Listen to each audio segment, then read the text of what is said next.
안녕하세요. 영화 자산어보를 보고 정약전과 정약용에 대해 깊은 감동을 받아 공유하고 싶어 영상을 만들었습니다. 실학사상의 집대성자로 추앙받고 목민심서를 쓴 정약용에 대해서는 누구나 한 번쯤 학창시절 역사 시간에 공부한 기억이 있을 겁니다. 저 역시 정약용은 알아도 정약전은 잘 알지 못했는데 이 정약전이라는 인물에 관심을 갖게 해준 것이 바로 자산어보 영화 덕분입니다. 정약용에게는 삶에 깊은 영향을 미친 두 명의 멘토가 있었는데요. 한 명은 일찍이 정약용을 인재로 알아보고 깊은 신임을 주었던 조선의 제22대 왕 정조였고, 다른 한 명은 정약용의 형이자 직이었던 정약전이었습니다. 정약용은 특히 둘째 형인 정약전을 어린 시절부터 잘 따랐고 유배 생활 중에도 그에게 심적으로 많은 의지를 하며 각별한 관계를 유지하였습니다. 이는 정약용과 정약전이 쓴 글에서도 확인할 수 있습니다.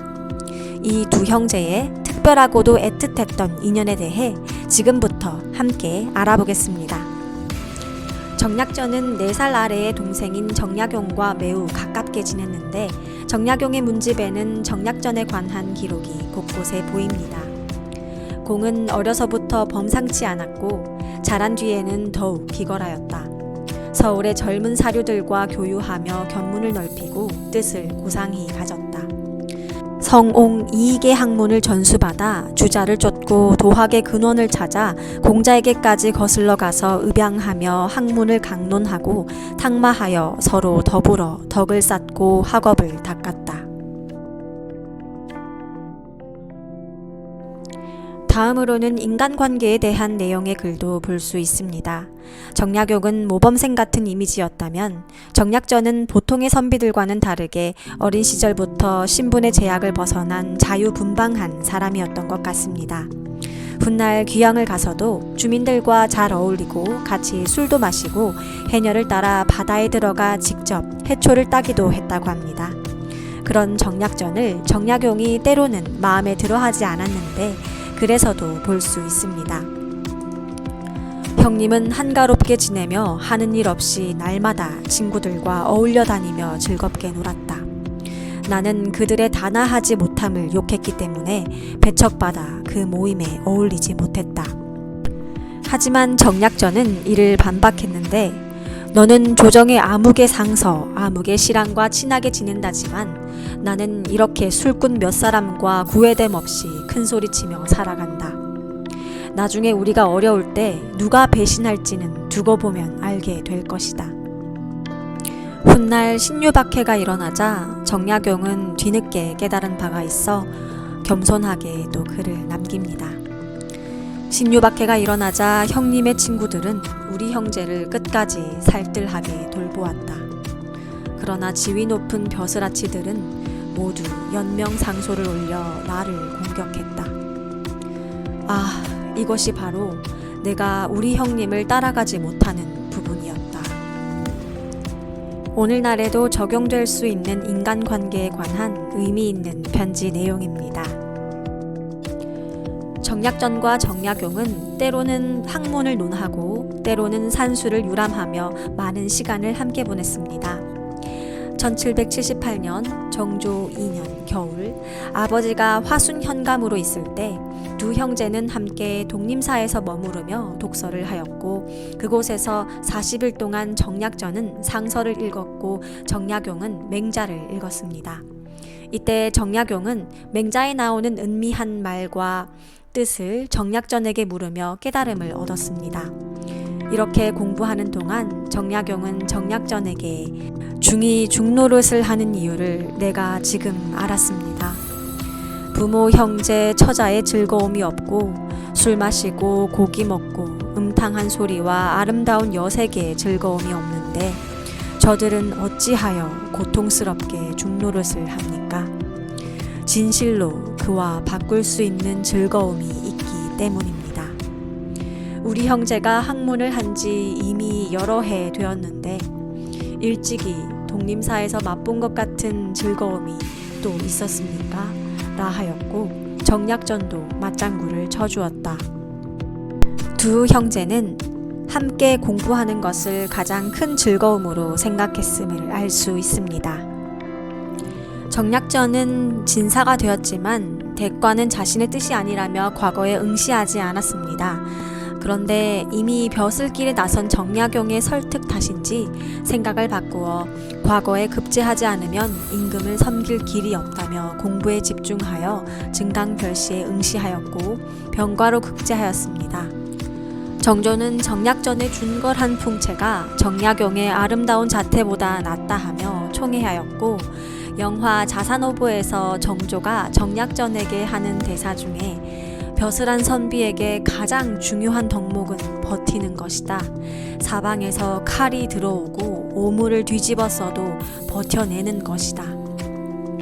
이 대사가 저한테 좀 와닿더라고요. 역시 버텨야 되는 것인가 라는 생각을 하게 되었습니다. 정약용과 정약전은 차례로 벼슬에 나아가 함께 관리 생활을 하면서 깊은 신뢰를 이어갔습니다. 형제는 벼슬 생활 중에도 여유를 갖고 즐거운 추억을 만들기도 했고요. 1797년 여름 당시 승정원에서 좌보승지로 일했던 정약용은 고향이 그리웠습니다.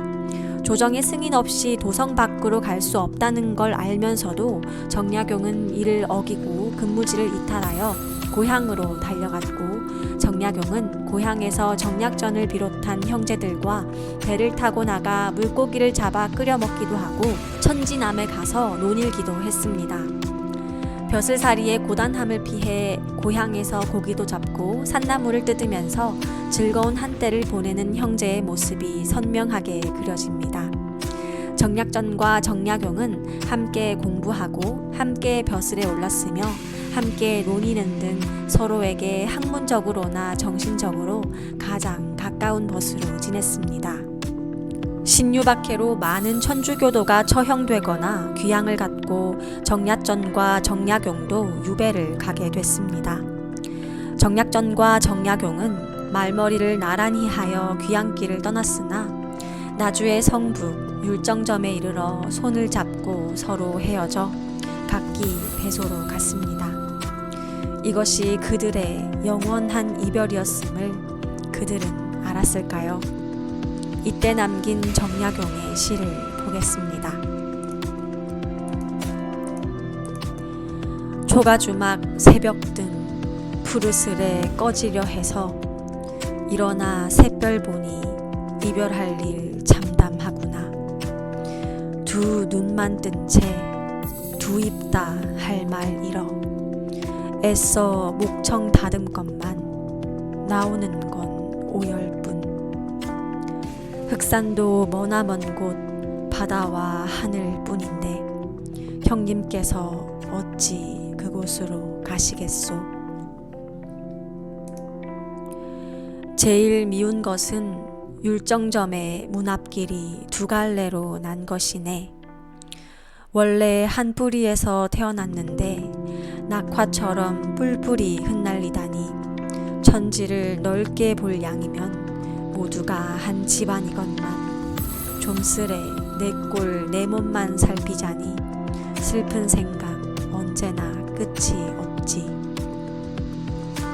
이날이 살아생전 정약전과 정약용이 실제로 만난 마지막 날이라고 합니다. 너무 가슴이 아프네요. 평생 서로에게 버시자 멘토였던 정약전과 정약용. 정약전이 아우 정약용에게 보낸 편지를 보겠습니다.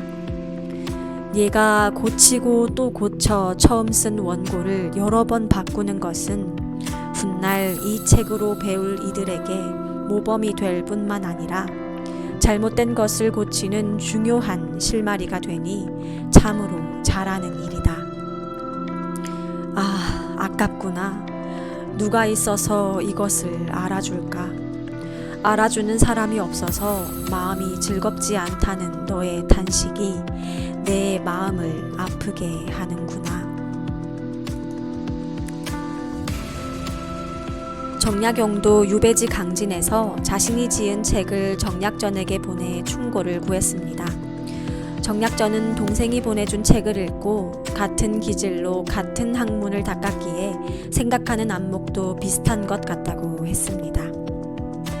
그 새로운 뜻을 밝힌 것이 내가 생각해낸 것과 판에 박은 듯 똑같아서 곧바로 자네의 손을 잡고 내 아우야, 내 아우야 등을 두드려주고 싶었으나 그럴 수가 없었네. 정약전은 정약용의 많은 저술에 대해 일일이 답을 해주었는데 정약용은 형의 조언을 따르면 의심났던 글과 서로 맞지 않던 수가 모두 신기하게 들어맞아 조금도 틀림이 없었다고 회고하였습니다. 정약전과 정약용은 유배지에서 각자 저술에 힘썼고 자주 편지로 문안하였습니다. 정약전은 우리나라 최초의 해양생물학 전문 서적으로 평가가 되는 자산어보를 썼는데요. 자산어보 서문에서 나는 섬사람들을 널리 만나보았다. 그 목적은 어보를 만들고 싶어서였다. 그러나 사람마다 그 말이 다르므로 어느 말을 믿어야 할지 알 수 없었다. 섬 안에 장덕순, 즉 창대라는 사람이 있었다. 성격이 조용하고 정밀하여 대체로 초목과 어조 가운데 들리는 것과 보이는 것을 모두 세밀하게 관찰하고 깊이 생각하여 그 성직을 이해하고 있었다. 이분을 맞아 함께 묵으면서 물고기의 연구를 계속했다. 이렇게 자산어보의 저술에는 장덕순 등 흑산도 주민들의 도움이 절대적이었음을 언급하고 있습니다. 자산어부를 저술할 무렵 정약용은 그림보다 글로 쓰는 게 좋겠다고 조언을 해주었고요. 정약전은 바다에서 생활을 하는 와중에 정약용에게 조수가 발생하는 까닭은 달에 있다는 편지를 보내기도 했습니다. 그리고 정약전은 흑산도에서 복성제라는 서당을 열어 아이들에게 글도 가르쳐 주었습니다. 복성제의 뜻은 사람의 본바탕을 되찾는 집입니다. 정약용은 정약전과 떨어져 있으면서 형의 건강을 염려하기도 했습니다. 육식을 제대로 하지 못하는 형이 걱정되었던 정약용은 1811년 겨울 형에게 개고기를 먹을 것을 권유하는 편지를 보냈습니다. 이 편지에는 개를 잡는 방법은 물론 개고기 요리법에 대해서도 구체적으로 적혀 있었습니다. 이 개고기 요리법은 정약용이 박제가에게 배운 것이었고 이를 형에게 알리고 들깨까지 보내주는 정약용의 모습에서 누구보다도 형을 아끼고 생각했던 그의 면모를 확인할 수 있습니다. 정약용은 유배에 풀려날 수 있을 것 같다며 흑산도로가 형을 뵙겠다는 사연을 전해왔습니다.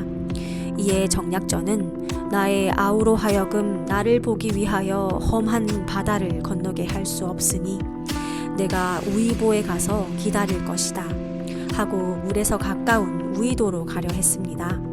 그러자 흑산도 사람들이 들고 일어나서 정약전을 꼼짝도 못하게 붙잡았습니다.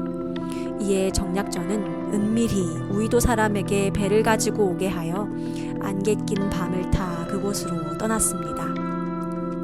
이튿날 아침 정약전이 떠난 것을 알아챈 흑산도 사람들은 배를 급히 몰아 뒤쫓아와서 그를 다시 흑산도로 데리고 갔습니다. 이 사연을 들은 정약용은 요즘 세상에 그 고을 수령이 서울로 올라갔다가 다시 그 고을에 올 때는 백성들이 모두 길을 막고서 들어오지 못하게 한다는 말을 들었거니와 귀양살이를 하는 사람이 다른 섬으로 옮겨가려 하자 본도의 백성들이 길을 막고 더 머물게 하였다는 말은 듣지 못했다라며 형의 덕망이 큼을 언급하였습니다. 1년의 세월이 흐른 뒤 정약전은 흑산도 사람들에게 형제간의 정의로 애걸하여 겨우 우이도로 갔으나 형제의 만남은 끝내 이루어지지 않았습니다. 그토록 사랑했던 아우를 다시 만나지 못하고 정약전은 우이도에서 눈을 감았습니다. 바다 하나를 사이에 두고 서로를 그리워하고 존경했던 두 형제. 이들이 유배지에서의 슬픔을 학문으로 승화시킬 수 있었던 것은 마음으로 의지하고 격려하는 서로의 존재가 있었기 때문이리라. 형제이면서도 평생을 신뢰하는 벗이자 서로의 멘토로 살았던 정약전과 정약용. 그들 형제의 삶과 저술은 조선 후기 지성사를 더욱 풍요롭게 합니다.